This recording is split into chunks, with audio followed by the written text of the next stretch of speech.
Mga anak ko, I got a new bag! Nay, bumili ka na naman? Ilang araw na tayong walang makain. Tapos inunan mo pa yan? Nay, nagugutom na ako. Kayong dalawa, wala kayong karapatang magreklamo ha? Alak lang naman kayo ng tatay niyo sa una niyang asawa. Tatawag ko kay tatay. Akin na yung cellphone mo. Hindi mo na ito makukuha sa akin. Ate, natatakot na ako sa kanya. O eto, kumain ka na. Ate, ganito na lang ba talaga buhay natin? Hindi. Hahanap ako ng paraan para makausap si tatay. Love, padala ka naman ng 50,000, oh. Magbabayad kasi ako ng tuition ng mga anak mo. Tapos, ang dami pa nilang pinapabili. Tay, hindi totoo yan! Sinungaling siya! Wala na siya. Akala mo talaga makakasumbong ka? Talagang sinusubukan mo ko, ha? Walang iya ka talaga, tita! Ayan, diyan kayo nababagay. Ikukulong ko kayo dito. Wala akong pake kung anong mangyari sa inyo. Tay, tulungan mo kami. Ate, mamamatay na ba tayo dito? Tiwala lang, Kyle. Kakayanin natin to. Kyle? Ang taas ng lagnat mo! Tita, tulong! Dali natin sa hospital si Kyle! Ang ingay naman ng mga yun. May bago na naman akong bag! Kyle! Delivery po! Salamat naman, dumating na yung bago ko cellphone! Oh, ano pa ginagawa mo dyan? Binayaran ko na to sa online. Tama nga sila. Inuubos mo lahat ng pera ko sa mga luho mo. Ha? Ramon? Umuwi ka? Kukulong ko kayo dito. Wala akong pake kung anong mangyari sa inyo. Grabe ng pinagagawa ng babaeng to. Ginagawang hayop ang mga bata. Ramon, kailangan mo nang umuwi dito. Walang iya talaga yung si Rosa. Lumayas ka na dito, ha? Ayaw ko makita yung pagmumukha mo. Tsaka lahat ng mga pinambibili mo, bayaran mo to sa akin. Tapos na ang maliligayang araw mo. Tulong! Scarlett! Scarlett! Tay! Kyle! Okay na si Kyle. Buti na lang, agad yung siya nadala dito. Sorry mga anak. Kung alam ko lang, uuwi ako agad. Tay, ang importante, nandito ka na. Yay! Nandito na si tatay! Makakain na ulit tayo ng masarap, ate! Huwag kayong mag-alala, anak. Hindi na kayo malalapitan ng babaeng yon. Pangako. Eating only 7-Eleven for a day. Let's go! Ano ba gising na magkukontent ka? Patayo na dyan. Ala. Good morning, guys! So, ginising ako agad na ni Bunch. 11 a.m. na. So, magbe-breakfast tayo. Alam niyo na kung saan. Papunta na kami. And yung 7-Eleven dito, guys, sobrang layo. Like, sa kabilang barangay pa. Hulaan niyo kung nasan ako. Nasa isang branch ako na binigay sa akin ni Daddy. Thank you, taxpayers! Wow, ang daming choices, oh. Umagang-umaga, samgyupsal agad. Ano yan? Balik mo yan. Ano na naman to? Bayaran mo to, ah. Sabi di ba breakfast lang? Parang mag-fiesta na tayo dito eh. Let's eat! So, itry na natin tong spam musubi. Yan. Mas masarap yung sa Japan, pero masarap din naman to. Meron tayong samgyupsal. Oh! Baho, ah. Wow, ah. Next is lasagna! Favorite ko yan. Masarap siya, guys. Mantikan ko na makalimutan itong matcha latte from Chingu. Di ko siya gusto, parang lasang artificial. Sarap niya! Two types of people. Naubos namin. Baka sabihin niyo hindi namin inubos. It's lunchtime, guys! So, kakain na naman tayo. Bosh, gusto ko ng pad thai. Hindi po, ate! Kaya nga 24 hours 7-Eleven challenge. May kinikrave na akong ibang pagkain, pero 7-Eleven pa rin tayo, guys. Malay mo may pad thai sa 7-Eleven. 7-Eleven. Let's go! Excited na akong kumain. So, nandito na tayo sa second branch ni Daddy. Yes, kung di tatanong, guys, contractor po yung tatay ko. Tara. Wow, parang sarap nito. Ano na naman to? Bakit ang dami na naman? Ito yung kinuha ko kasi patay gutom ako. Water check. Mountain Dew Zero check. Another mukbang. 100 kilo challenge. Tingnan natin tong Gogi Mandu. Ganito yung tsura niya, parang siyang siomay. Sarap! Dito ko lang to natitikman. Wow, ang daming laman. Liempo. Sa akin, chicken. Kimchi rice talaga? Bumili din pala ako ng laing. Laing.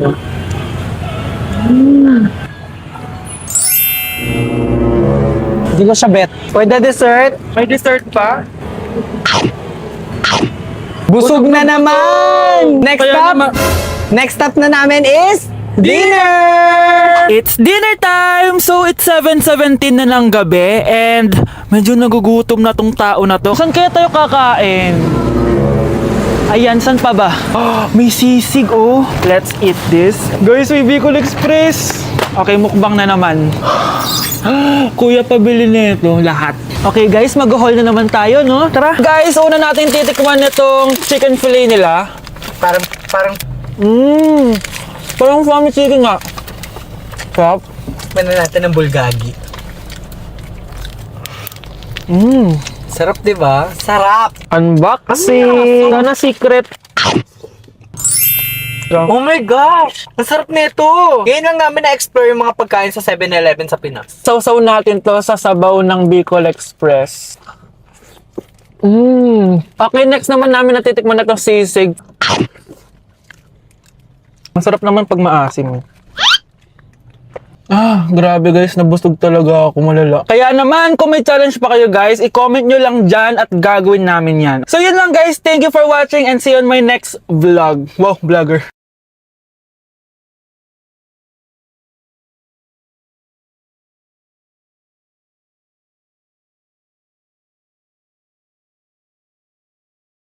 Okay, class, kamusta New Year nyo?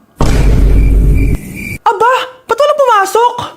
Oh, tama naman, January 5. Ma'am, present. Oh, Scarlett, pati ko lang pumasok, ha? Nasaan mga kaklase mo? Ayun, ma'am, lahat sila nasa birthday ni Kay. Ha? Nag-usap-usap silang lahat sa GC na hindi sila papasok ngayon January 5 kasi nga, birthday ni Kay. Sino ba yung Kay na yan, ha? Ewan ko din, ma'am. Invited nga daw ako pero hindi ako pumunta kasi hindi ko naman siya kilala. Humanda silang lahat sa akin bukas. Ikaw, perfect ka na sa akin sa quiz at assignment. Yes! Buti na lang hindi ako pumunta sa birthday nung Kay na yun. Hello, class! Ay, good morning, ma'am! Walang good sa morning! Sinong nagsabi sa inyo na huwag kayo lahat pumasok kahapon? May nakita kami sa TikTok, ma'am. Wala daw pasok kasi birthday ni Kay. Ah, TikTok? Mas naniniwala kayo doon kesa sa akin? Nag-announce ba ako? Lahat kayo, ia-absent ko at ibabagsak ko sa quiz. Si Scarlett lang ang may grade dahil siya lang ang nandito kahapon. Ayan, buti nga sa inyo. Ano, nag-enjoy ba kayo sa birthday ni Kay? Birthday ni Kay! Birthday ni Kay! Eh di happy birthday! Sino ba kasi yung Kay na yan, ha? Ako, si Kay. Hala, nandyan na siya. May problema ba kayo sa pagpunta nila sa birthday ko? Dahil hindi kayo pumunta sa birthday ko, mamalasin kayo ngayong 2026. Ha? Sa akin dapat yung 2026 eh! Hindi! Hindi! Hindi! Guys, January 4 na. Ibig sabihin, birthday na ni Kay bukas. Alam naman natin na walang pasok bukas kasi national holiday yun. Lahat tayo pupunta sa birthday ni Kay. Etong kapatid ko guys, hindi siya papasok bukas kasi... Pupunta ako sa birthday ni Kay. At dahil bukas na yung birthday niya, bibili ako ng regalo para sa kanya. Magluluto din pala ako ng handa para sa kanya kasi potluck daw bukas. Guys, nandito na kami sa mall kasi mamimili na ako ng regalo para kay Kay. Hindi ko nga alam kung anong re-regalo ko sa kanya. Kung sapatos ba, cellphone, tablet, bahay, kondo. Nasa grocery kami ngayon kasi ipagluluto natin si Kay ng spaghetti. Kasi birthday nga niya, di ba? Next na handa is mawawala ba sa birthday ang Shanghai? Tara, bili tayo ng ingredients. Guys, nasaraduhan na tayo ng mall. Uwi na tayo, tara. Guys, ito na pala si Kay eh. Ang hindi ko Kay ang mawala. Charan! So, ito yung mga regalo ko para kay Kay. So, unahin natin dito. Ano kayang laman neto? So, binilang ko siya ng deodorant. Kailangan ko bang explain ko para saan to? Next naman natin, eto guys. So, guys, binilang ko siya ng shoes. Sabi niya kasi favorite color niya yung blue, kaya binilang ko siya ng pink. At eto na guys, naubos pera ko dito. Kita niyo naman yung logo na yun, no? May kagat yung mansanas, oh.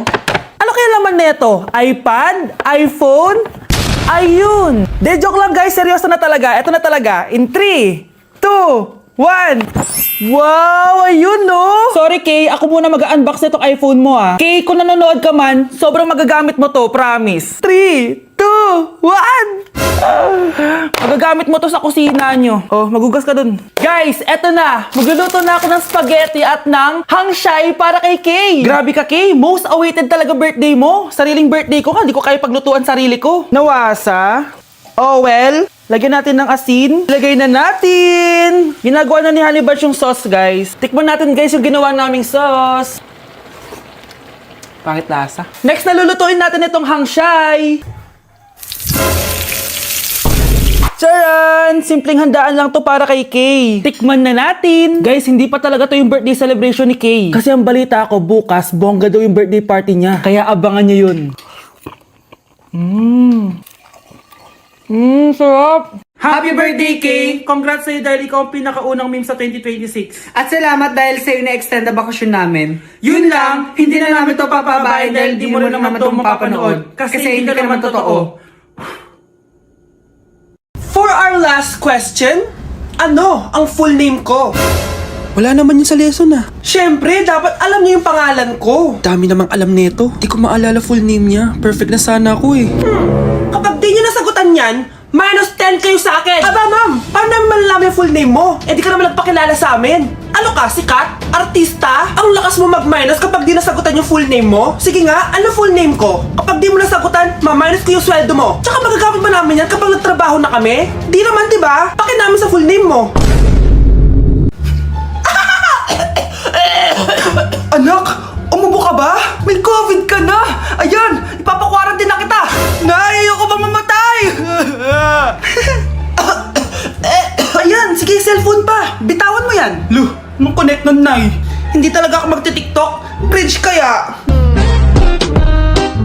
Ang ganda ng sayaw na to. Sayawin ko nga.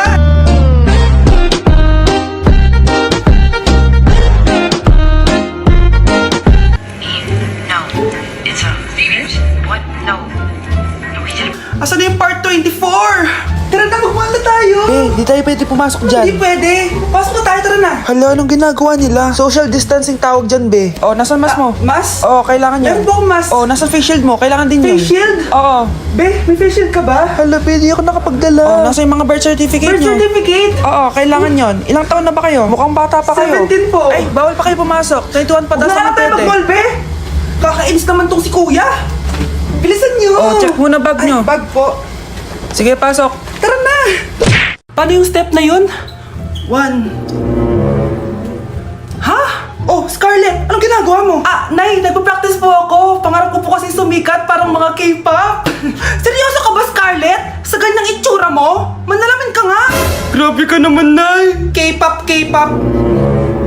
Okay, class. Ano ang pangarap niyo sa buhay? Ah, ma'am, gusto ko po maging doktor. Wow, maganda yan. Pagbutihan mo, Samantha. Ikaw, Scarlett. Pangarap ko pong sumikat parang mga K-pop. Seryoso ba si Scarlett? Pangit niya. Sa itsura mong yan, hindi ka tatanggapin dun, Scarlett. Gumising ka. Tandaan niya to. Kakainin niya yung mga sinabi niya sa akin. Matutupad ko lahat ng pangarap ko sa tulong ng vitamin C serum ng Garnier. Gawin mo akong fresh at glowing.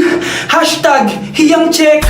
Sa wakas, matutupad yung pangarap mong glow up. Humanda kayo. Mare, yung anak mo, nagpa-perform sa TV. Talaga ba, Mare?